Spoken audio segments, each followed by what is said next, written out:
வணக்கம் எல்லோருக்கும். இது உங்கள் பொன்னான நேரம். இன்னைக்கு நம்ம பார்க்க போறது மேஜிக் புத்தகத்தோட 21வது நாள் பிராக்டிஸ். இப்போ இன்னைக்கு புதுசா என்ன தேங்க்யூ சொல்ல போறோம் அப்படின்னு நீங்க யோசிக்கலாம். இன்னைக்கு பிராக்டிஸ் எப்பவும் போல ரொம்ப சிம்பிள் தான். ஆத்தர் என்ன சொல்றாங்க அப்படின்னா, இவ்வளவு நாளும் அது வேணும் இது வேணும் அது வேணும் இது வேணுங்கிறதுக்காக நம்ம தேங்க்யூ சொன்னோம். இப்போ something wonderful outcome, magnificent outcome, result, அதுக்காக தேங்க்யூ சொல்றது எடுத்துக்கோங்க. ஒரு 3 ப்ராப்ளமேட்டிக் சிச்சுவேஷன்ஸ் எடுத்துக்கோங்க. அதுக்கு சொல்யூஷன் உங்களுக்கு இப்படிதான் இருக்கணும் அப்படின்னு நினைச்சுக்கோங்க. ஓகேவா? அந்த அவுட்கம், ஃபார் எக்ஸாம்பிள் நீங்க ஒரு இன்டர்வியூ போறீங்க. What will be the happiest outcome? அவங்க உங்களுக்கு you are appointed for this job அப்படின்னு சொல்றதுதான் உங்களுக்கு தி பெஸ்ட் ரிசல்ட் இல்லையா? சப்போஸ் நீங்க ஒரு லாட்டரி டிக்கெட் வாங்குறீங்க. What is outcome?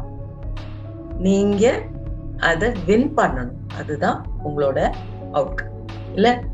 சோ இப்படி இன்னைக்கு இத பிராக்டிஸ் பண்ற அன்னைக்கு 3 டிஃபிகல்ட் சிச்சுவேஷன்ஸ் எடுத்துக்கோங்க, அல்லது 3 அன்எக்ஸ்பெக்டட் ரிசல்ட்ஸ். ஃபார் எக்ஸாம்பிள், ஒரு ஃபோன் கால் வருது. நீங்க அந்த ஃபோன் கால் உங்களுக்கு ஒரு குட் நியூஸ் கொண்டு வர்ற ஃபோன் காலா இருக்குங்கிற மேக்னிஃபிஷன்ட் அவுட்கம்காக தேங்க்யூ சொல்லுங்க. ஒரு இமெயில் ஓபன் பண்றீங்க.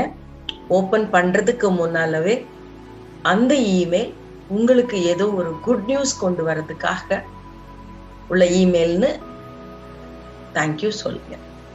இதுதான் மேக்னிஃபிஷன்ட் அவுட்கம் மேஜிக் பிராக்டிஸ். ஓகேவா?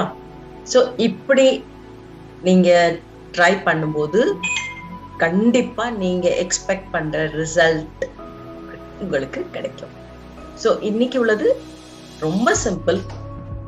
நீங்க 3 டிஃபரண்ட் டிஃபிகல்ட் சிச்சுவேஷன்ஸை எடுத்துக்கிட்டு அதற்கான மேக்னிஃபிஷன்ட் அவுட்கம் பத்தி யோசிச்சு தேங்க்யூ சொல்லணும், எழுதணும்.